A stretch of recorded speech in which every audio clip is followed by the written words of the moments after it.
What's up, everyone? This is a brand spanking new podcast of mine. Something I've been wanting to do for a while, trying to dabble in there with the podcasts. But just to introduce myself to those who don't already know me, this is Evan Ranks, and I am your host, Evan.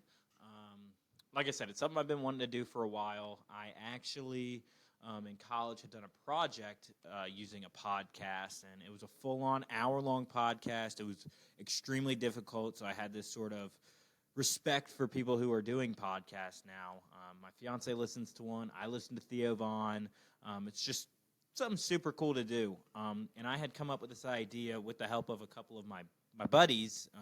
Shout out T-Walk and Tommy for giving me this week's episode idea.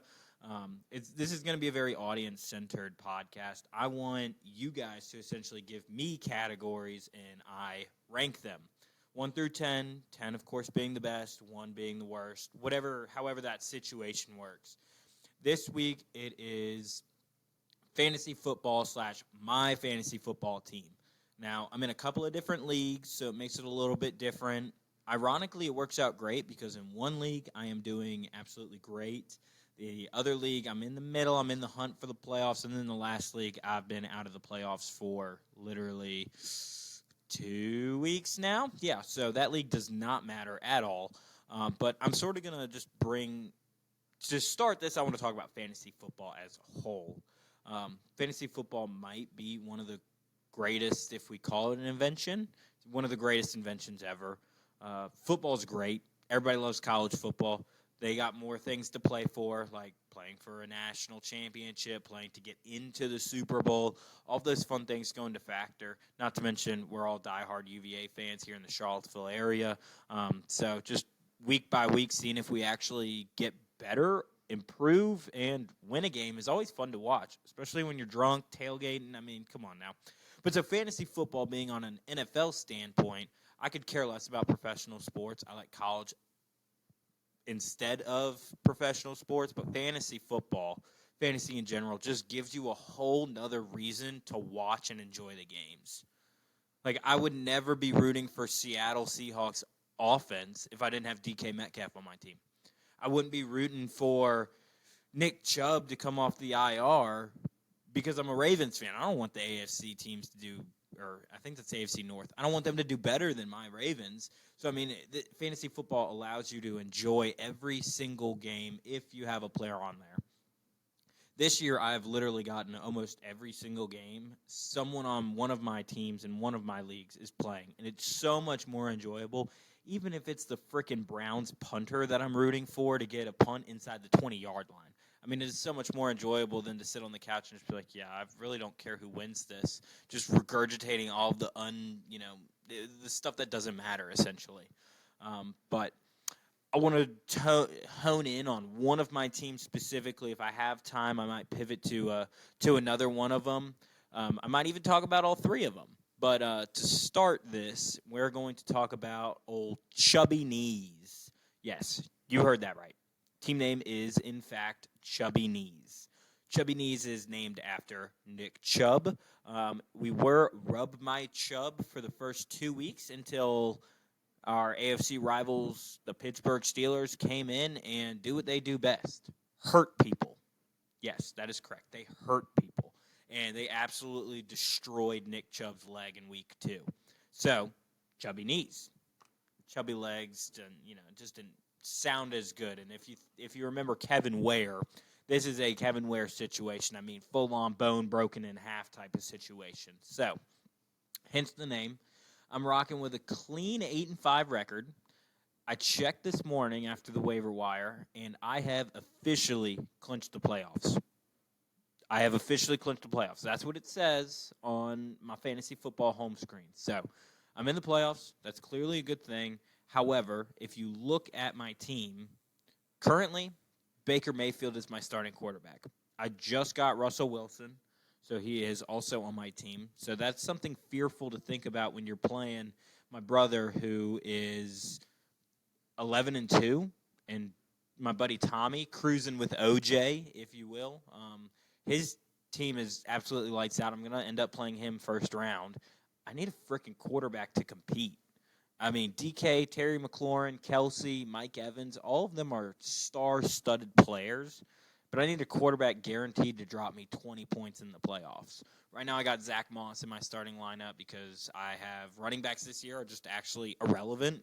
I had Mostert to start the year, especially after that, 4-touchdown game, 5-touchdown game, whatever it was. He absolutely popped off for me when I needed him most. So did Zach Moss. I mean, without Jonathan Taylor, I think Moss would be a decent running back option for the entire year. Has he been for me? No, not at all. But we've made do with what we've had. I've come out with close wins. I mean, it did help that Justin Jefferson's been hurt for a couple of weeks, but I mean, like I said, I mentioned my wide receiver options. I got Pacheco as my RB1, which is pretty great. I'm honestly calling on all of the other fantasy managers this week. If you want to get a trade done, let's get a trade done, okay? Because I need a quarterback that's going to help me win the playoffs. You need a player to either get you into the playoffs or make you look a little bit better by winning the loser's bracket playoffs. I'll take a quarterback. Please and thank you. I will give you a decent wide receiver. You want Marquise Brown? Done. Give me a quarterback. I mean, there are a couple of names who I would say you're stupid if you think I'm going to give them up for the playoffs, but I'm willing to wheel and deal, man. No one's made a single trade this entire season in any of my 3 leagues. Let's make something happen so I can take down Dylan. Please and thank you. All right. So go the week 13 box scores looking like 137 to 121. It was a great week matchup-wise for me. I did play my buddy Ryan, and Ryan's been having some struggles here recently. I had McLaurin, who put up absolutely 0 points, which did not help at all. But guess what? My man DK Metcalf came in clutch with a nice 37-piece. I mean, Mike Evans also dropped 30 points. Isaiah Pacheco dropped 21. It's hard to win when you have guys this consistent doing these great things. So, Ryan, I apologize for you taking the L there. Ramondre Stevenson is not the solution, but hey, you got hope for the playoffs. I believe in you. So, like I said, 8-5, clinched the playoffs. I do have plenty of time to talk about my other leagues, so I'm going to. But yeah, I've overcome adversity. Like I said, Nick Chubb's still sitting on my IR solely so I can keep the name. 8-5, third in the league, clinched the playoffs. I'm giving this team a 9. I'm just excited to be a part of the playoffs this year with these group of guys. I mean, they're fun to be around in the locker room. It's just our spirits are high. You have anybody like Pacheco who's got a chip on his shoulder. Baker, if he does start next week or this week, he's got a chip on his shoulder. I mean, Moss saying essentially, yeah, give Jonathan Taylor his money, but I'm going to still run this. I mean, DK learned sign language solely to talk shit to the other team on national television. And then Kelsey's dating Taylor Swift. I mean, these guys are just great to be in the locker room with. I really hope we compete for that Super Bowl. I got faith in my guys. I'm calling on y'all to maybe possibly send Baker somewhere else, keep a chip on both shoulders. But I need some help here going into the playoffs, the final playoffs here, the push for the Super Bowl. Let's make it happen. Lock it in my rating with a 9. All right. So we went over this one league. That's the big softball, guys. I'm coming back to it, even though I said I was over with it. But this is the group of guys that I play softball with. They're some of my closest guy friends. So it's always a fun time when we're getting involved in fantasy, getting bragging rights, talking some shit here and there about who's winning, who's what. But clearly I'm winning pretty decently because I'm 8-5, so suck it, guys. But yeah, so let's move on to my mid-tier league, which would be Hanging with Hernandez. I wanted to talk about at least these 2 leagues because, one, I'm in the hunt. That other league that may or may not get mentioned, I'm out of the playoffs. I've been out of the playoffs for 2 frickin' weeks, so I could care less about that league. But this is an 8-man league. I am in 6th right now. In the hunt for the playoff. The final playoff spot is up for grabs. I'm 6-7. I just beat my opponent last week, who's now 6-7, tied with me, and then another individual who is 7-6. This team is absolutely stacked, and I don't understand how I'm fighting for a playoff spot. I really don't. I'm going to read you some names here real quick. Patrick Mahomes, Joe Mixon, Jamar Chase, Devontae Adams. Got some crossover here with Mike Evans. And then here's where it gets sticky. So there's about 16 people in my starting lineup. Curious how that works? Yeah. We don't draft a defense. We draft a defense. I mean, like, defensive tackle, defensive end, safety, cornerback, linebackers, you name it. We draft all these individual defensive players. It's the first time I've ever done this. It's so much fun.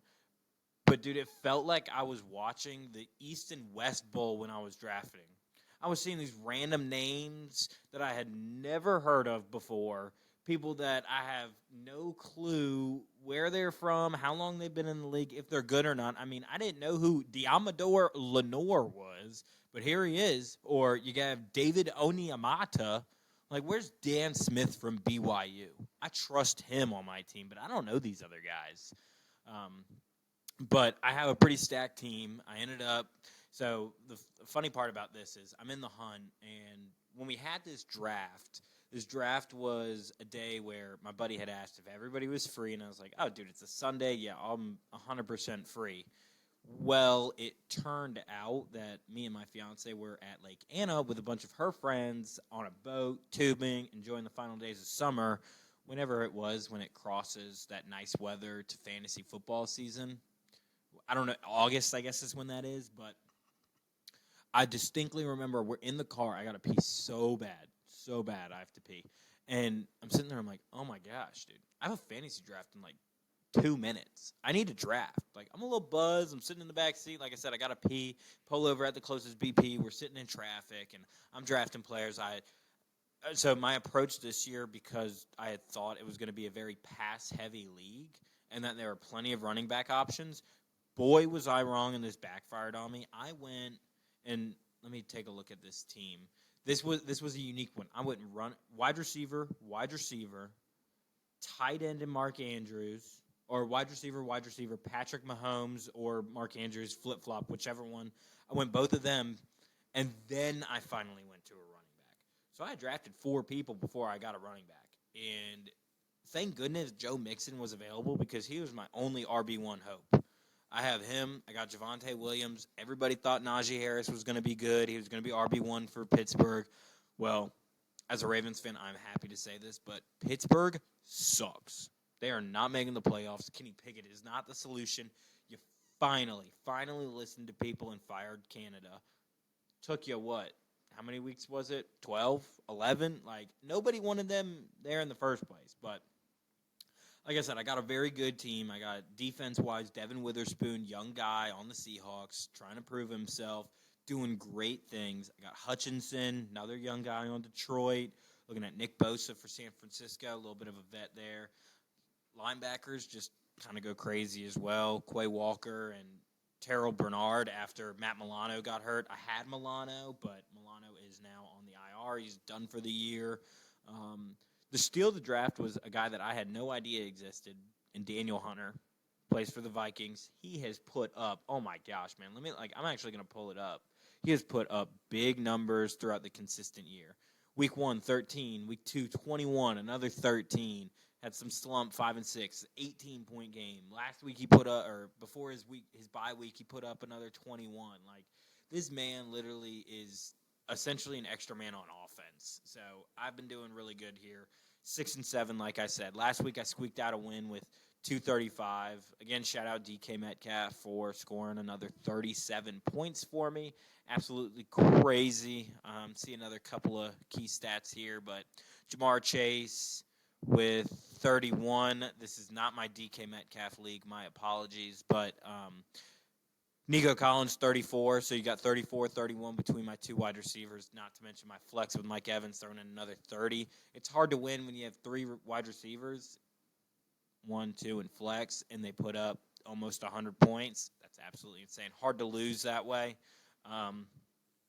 Defensive player, my safety, Derwin James, 16 points. Like, I just came to play. Not to mention Joe Mixon had another 29, but it's hard to beat teams like that. It really is. When you're a streaky team and you lost, a couple in a row, it's time to win games again. And that's what I'm doing. I'm trying to win games again. I'm trying to claw back into that, playoff picture where I can enjoy fantasy football again. This honestly was my favorite league because of the defensive aspect of it. Like when I mentioned earlier, fantasy football.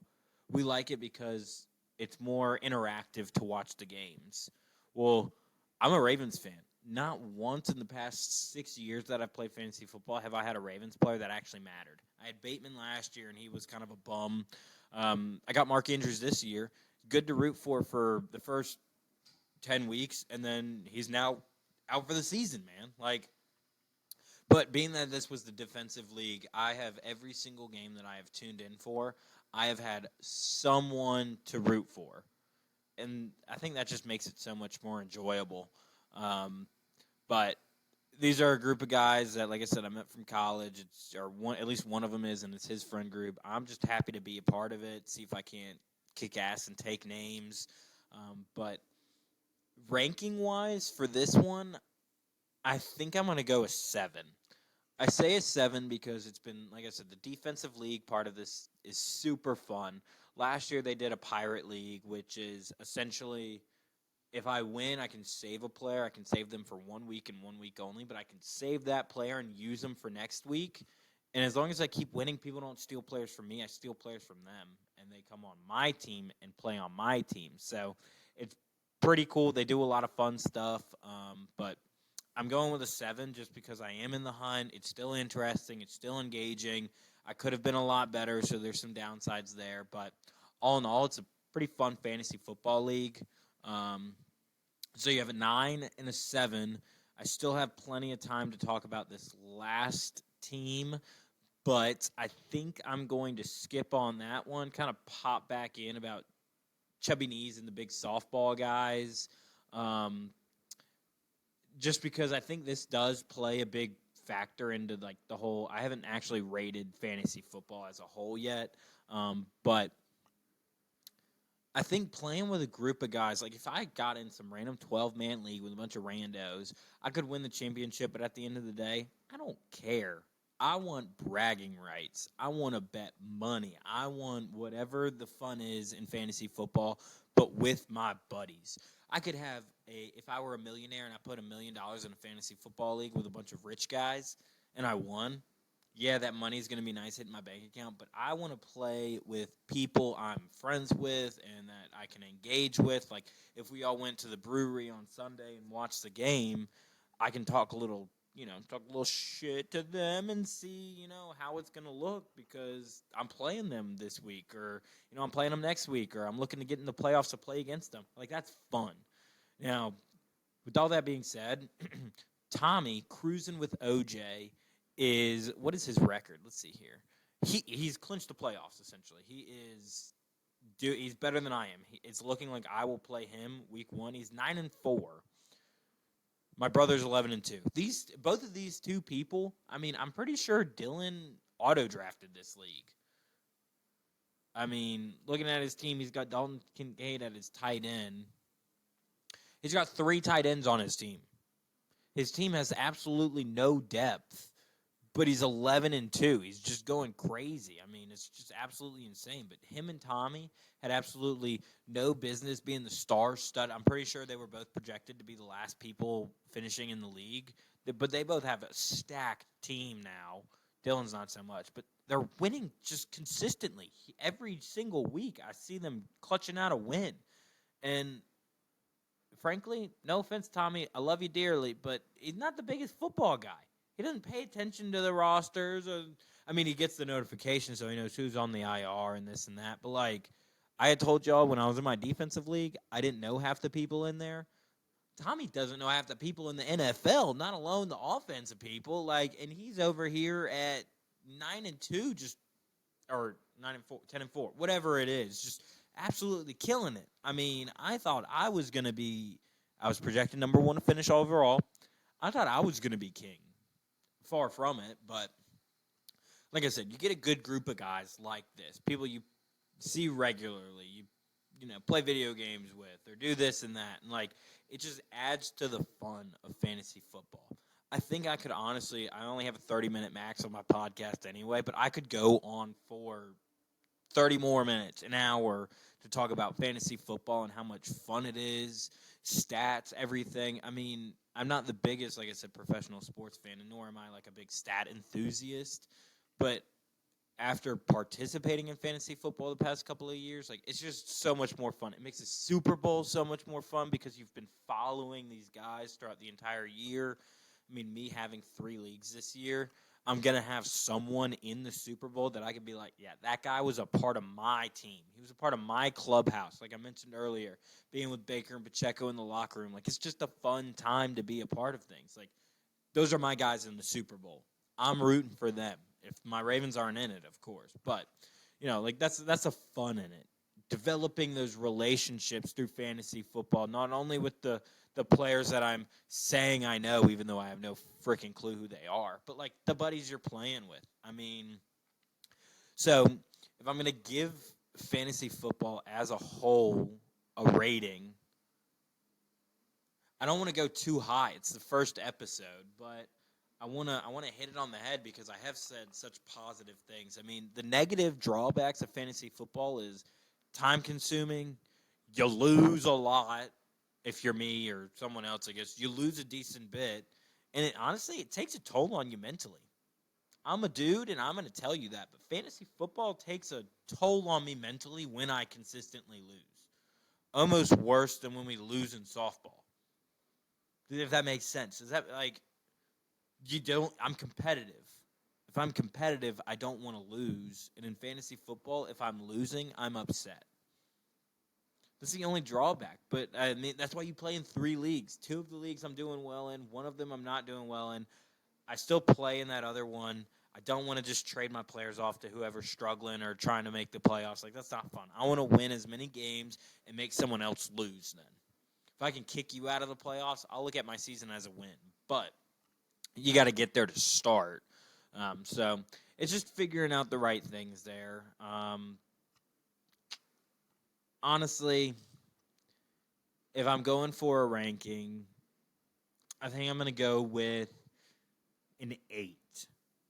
If you look at any other fantasy football platform, I mean, Yahoo is a joke, but if you're looking at, fantasy basketball, women's basketball, still want to do that, fellas. You guys got to get on it for next year because I think that could be fun. We got a guest over here, Ollie, but I really think that's a fair evaluation. It's the best fantasy thing out of all of them. And it's fun. Like I said, it makes football more enjoyable on Sundays. Like, what else are you going to freaking do on a Sunday other than watch football? It just works out perfectly to participate in fantasy football if you're a sports fan. You don't even have to watch them, but just being able to do it with your buddies is fun. Like, Tommy, I swear, probably has consumed a maximum of 20 minutes of NFL football this week. But he can talk shit on every single one of us except Dylan because he's in the playoffs and beating everyone. Like, there's just more positives than negatives, and that leads to an 8. But I want to thank everybody for tuning into this first podcast of Evan Ranks, episode 1, Evan Ranks Fantasy Football. Next week, feel free to shoot me a text, DM my Instagram. It's featured somewhere. I'm not fancy enough to say, here's the link or whatever, but y'all know who I am. If you listened, you got my contact information. If you didn't, there's some way of doing it through the podcast. If you are one of those random people who have no idea who I am and you tuned in, I greatly appreciate it. Feel free to let me know what I should rank next week. But as for right now, that's all I have for you. I appreciate it. Tune in for the next episode. It could be anything. It's probably not going to be sports next week unless I end up doing, like, if UVA plays. I mentioned that before, that I would do, like, a short little clip of, hey, Evan ranks UVA versus Northeastern, or Evan ranks Army versus Navy. I might do something like that. I might do frickin' Evan ranks the Revolutionary War. I mean, it could be anything, and honestly, I just want it to be what y'all suggest, so I am openly taking suggestions. But if I don't get any from you, it is probably going to be something history related. I think I could do some research, talk about some facts, and I think it could be funny. I think it's got potential to be in that sort of funny making podcast, which is what I'm going for here. But thank you all again, and I will catch you on the next one.